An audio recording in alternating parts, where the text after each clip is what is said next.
Welcome back home, Pastor Wright. It's good to be. It's such an honor to have you here today.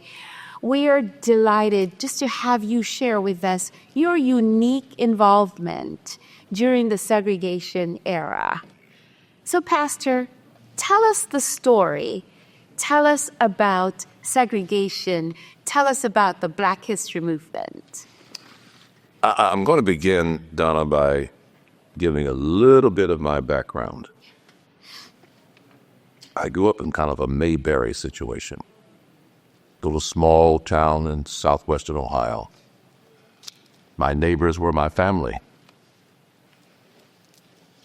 It was an all-white community, and my family were the only people of color in the community. Because of the way they accepted us and we blended with them, then basically I grew up with an unreal view of the racial situation. At the school I went to, I was one of the best students. I was the fastest runner in track. There was nothing that made me feel inferior to anyone. So I wasn't exposed to the Southern situation until my summer after I graduated from high school. And I went to North Carolina, Winston-Salem, and worked in a tent meeting with Elder Malcolm Phipps. When the plane landed, Piedmont plane, flew out of Cincinnati, Ohio, was my first exposure to being really black in a white world. The way people looked at me, signs that said white and colored, and the way I was glared at when I went on and drank at the white fountain. Goodness. Elder Phipps picked me up, took me to where I was going to be staying, and began to share with me, giving me warnings of how I should act. That was my first exposure. Went through that summer, successful time, came on back home. The next year, I went south again. This time to work with my cousin James Thomas in Portsmouth, Virginia. Got caught one day going too fast trying to get to the tent where I was working. And the way that white policeman talked to me again reminded me. But now I'm beginning to build a picture. Because when I went to Oakwood as a freshman,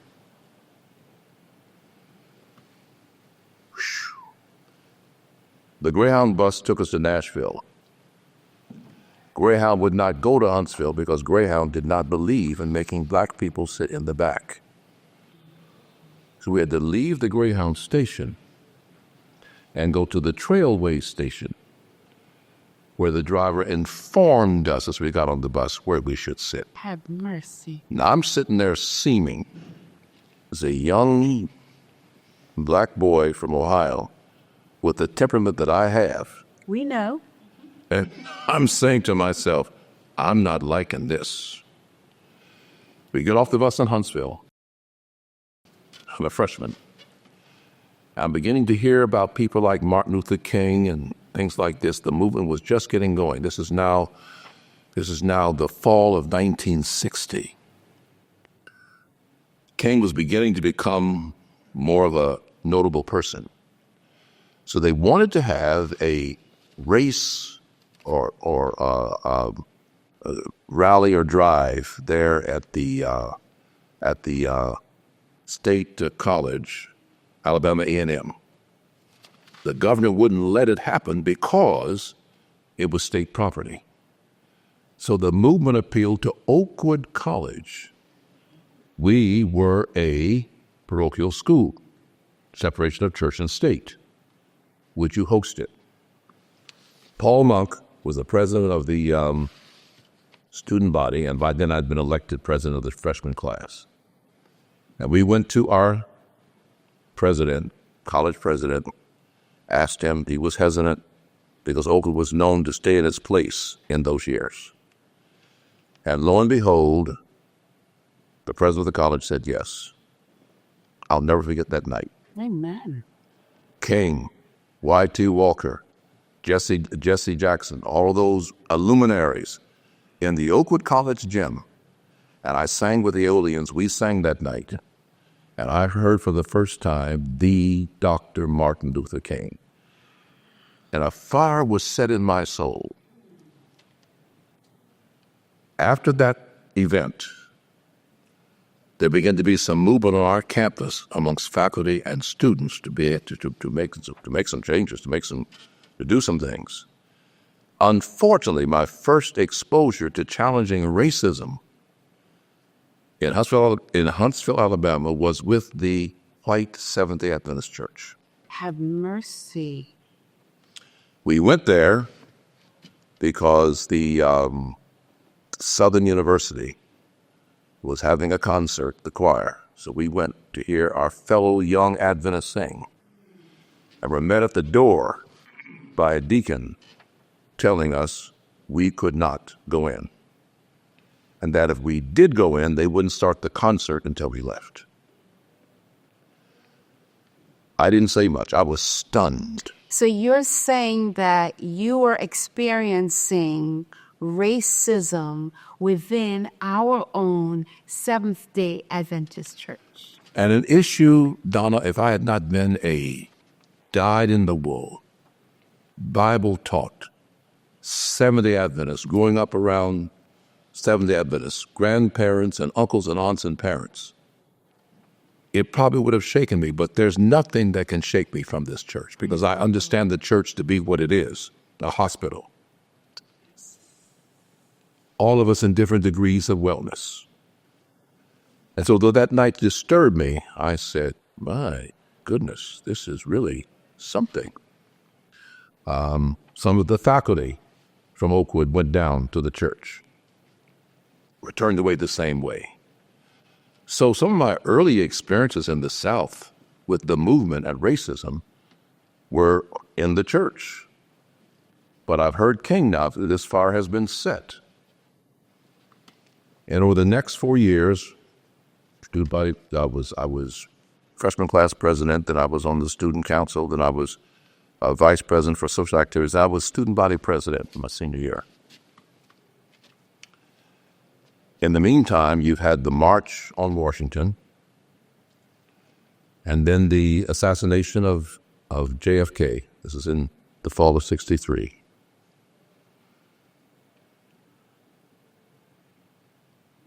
I get picked up by South Central Conference. All my buddies tell me, you're going to wind up in Mississippi. And I did. You stick a northern boy like me in a place like Mississippi, and there's only going to be sparks.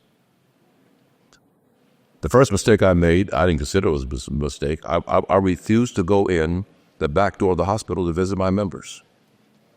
You're quite bold, Pastor. I went in the front door. And my first elder heard about it because he's a dyed-in-the-wool Mississippian. He panics, gets upset, you're causing trouble, so forth and so on.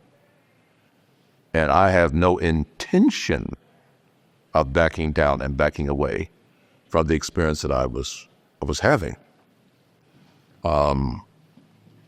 So my first elder in Greenville, Mississippi, was a pretty important man in the church.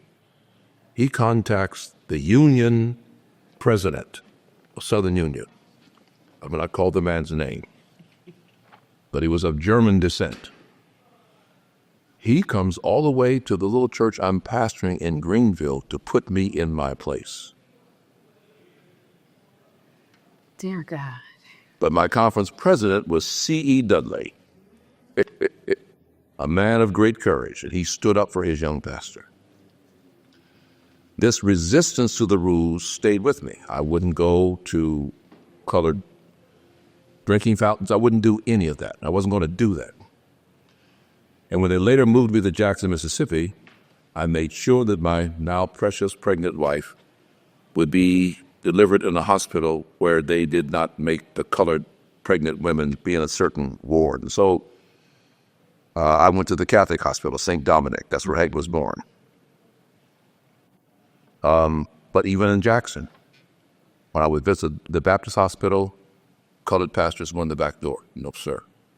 I'm not doing that. So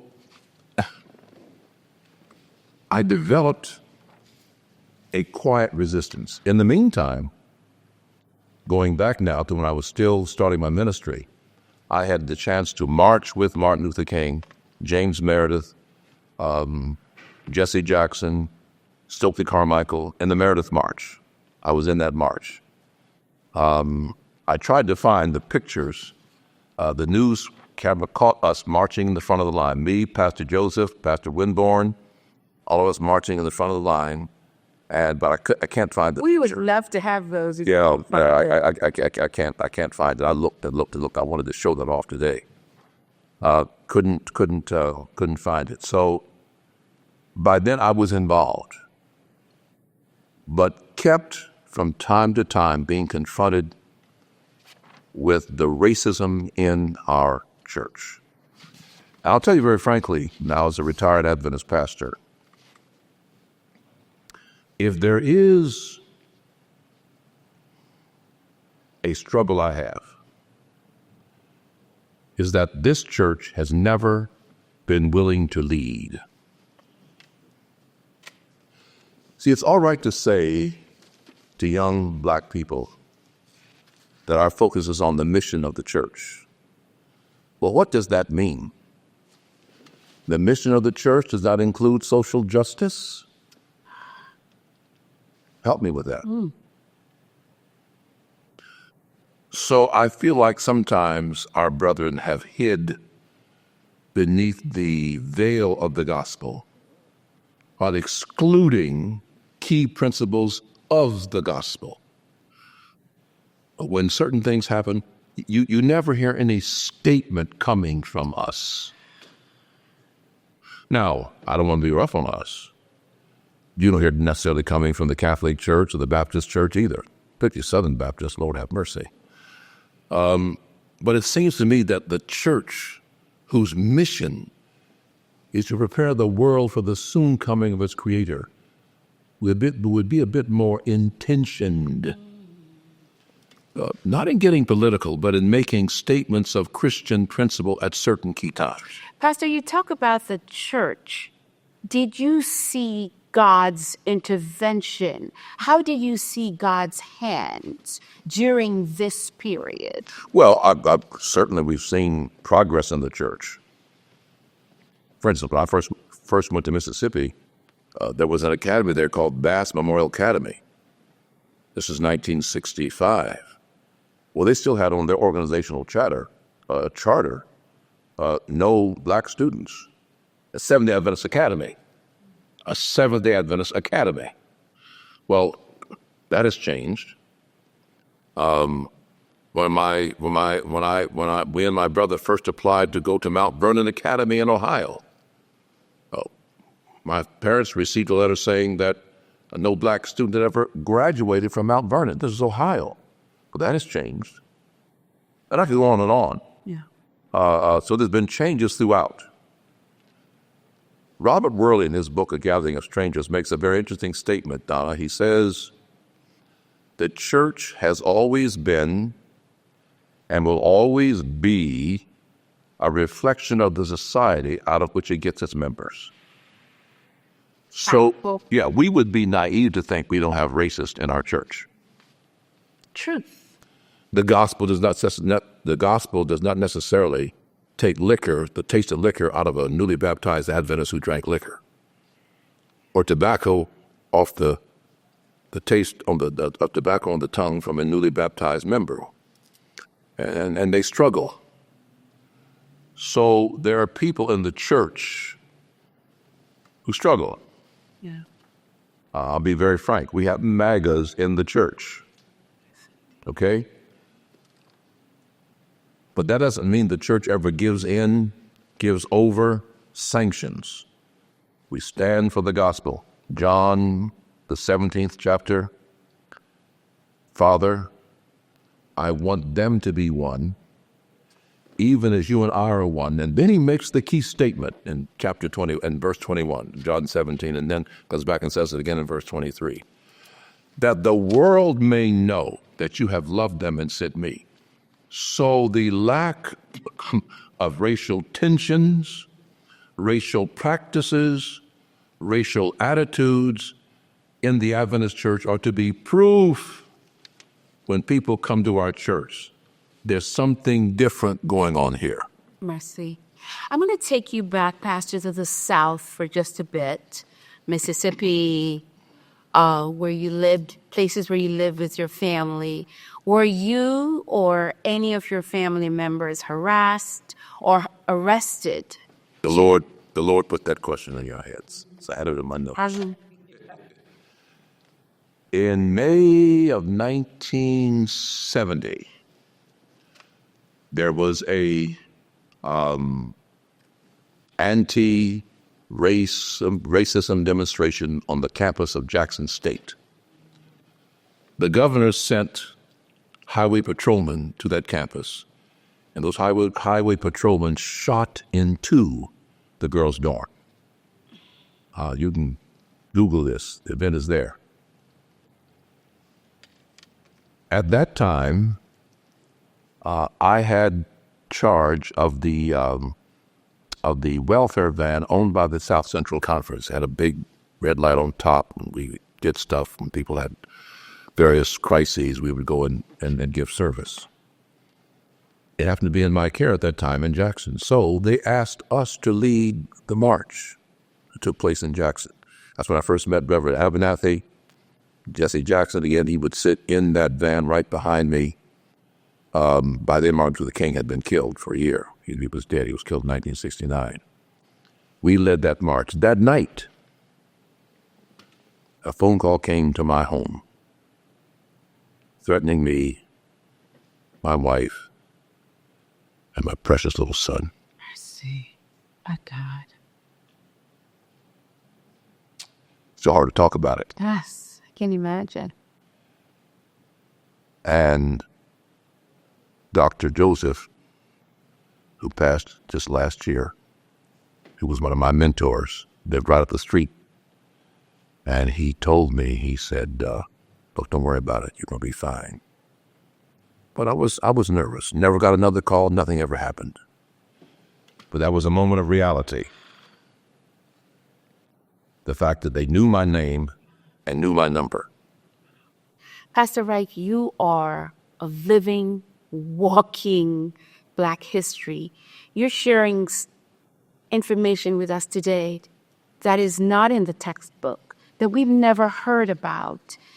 What would you tell today's generation, these young people? What would you share with them as they pursue, racial justice? 3 words: vote, vote, vote. Now, why do I say that? See, I know some of the people who went to jail, who suffered, who were beaten for this right. It disturbs me when I hear young African Americans talk lightly about the importance of voting. See, the United States of America is a democracy, not a theocracy. And there's only one powerful thing, listen to me, there's only one powerful thing that an American citizen does: vote. Wow. Thank you for that. And so when I see people taking that lightly, particularly grown-ups, let alone young people, it gets to me because they have no idea that is the strongest thing that an American citizen does. And don't say your one vote doesn't count. It does count. Multiplied, it does count. We wouldn't have the leadership we have now if more people had voted. And I don't mind saying that. I don't apologize for saying it. So vote. But then number 2, recognize that opportunities that are laid out there for you were earned. The scholarships we now have were earned. The money that now goes to HBCUs was that was earned. People suffered for that to happen. People paid a price for that to happen. Don't take it lightly. The fact that you can walk across the street and not have to go to the other side because somebody else says, well, that was earned. The fact that you can buy a nice home now in any neighborhood, that was earned. Don't take that stuff lightly. And those of us who are in the church, I don't ever want to hear a young African-American Adventist talk about the church. I love the Seventh-day Adventist Church. I'm a patient in this hospital. Yes. And the heart patients have no right to talk about the cancer patients. They're both sick. So we have some folks sicker than others, but this is God's church with a special mission. And I wouldn't be a part of anything else but this church. Pastor Wright, I get passionate talking about it, I'm afraid. I see that. This has been just an awesome chat together. I thank God that I was chosen to sit with you, to have you share the story. So we're at the end of our time.